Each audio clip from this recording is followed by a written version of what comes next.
Sanay na sanay eh. Nitaig pa ako eh. Hindi mo na alam.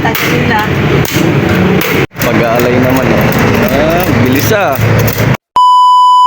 Kanyag ako makamang yan. Nakakahanga sa arte. Aba, ay mekaniko ho. Aba, naggagawa. At hindi ko naman kagilas na iyan. Oh. Ay talagang palaban eh. Kanina ho ay minagawa ng isa yan. Oh. Sa akin makikita ang mekanikong babae. Ay, sanay na sanay eh. Nitaig pa ako eh. Ay hindi lang ho yun ang gagawin. Ay, mayroon pang rayos. Oh, marunong rin daw sa makina. Ba, bali wala ang makamangyan ito niya. Ate, ilang taong ka na nagaganyan? Hindi ko na alam. Hindi mo na alam. Matagal na. Saan ka tinatuto maganyan? Hindi.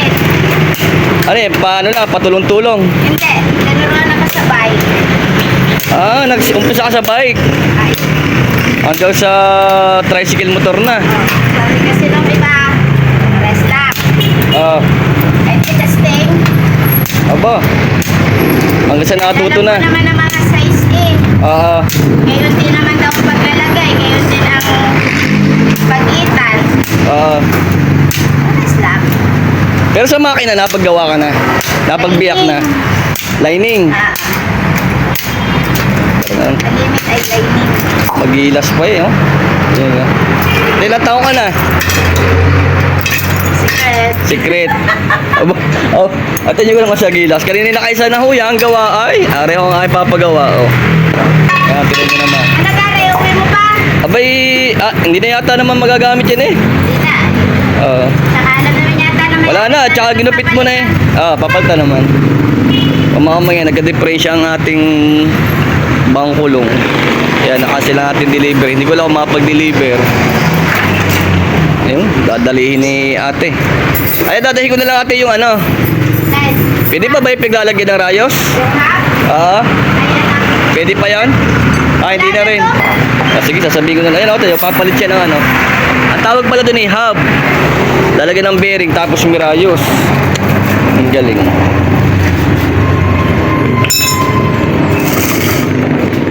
Magilas pa.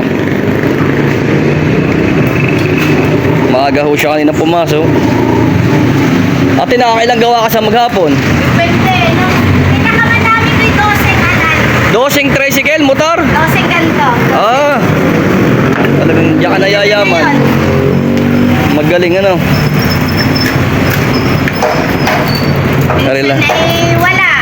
Mga sprocket naman at saka shock, KO, mga bearing, gulong. Oo.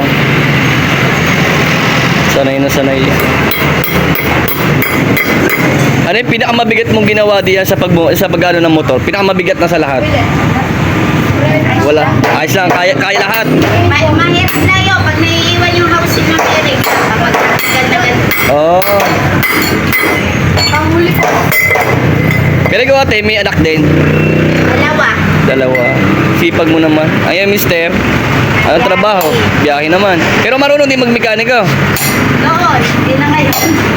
Nakakotay din. Tawa ka niya yan. Galing naman ate. Yung mga mangyan. Ang trabaho nga naman pagiging masipag, kahit mahirap, pagkatyagaan, huwag kayo mahusay, huwag kayo masipag lang talaga.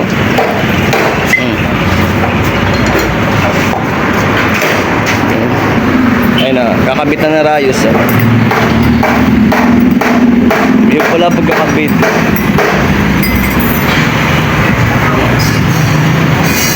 Tapos natin magkano ang labor sa ganyan? 200 lang.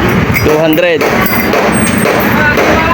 Lahat na yun, yung gagawin mo sa akin, hindi lang 200 na. 200 na, lahat na yun. Lahat na yun, labor. Bearing, rayos.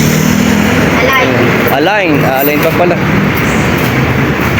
Yung mga mangino, pila pa yung isa. So, meron pa dun. Tayo napagang nga lang. Marunong din bumali. Ano mo?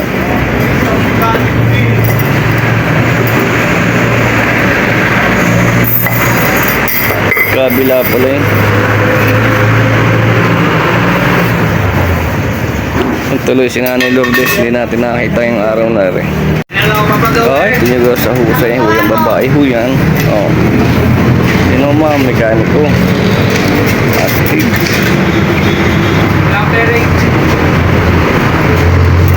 Pag-aalay naman oh. Bilis ah. Oh.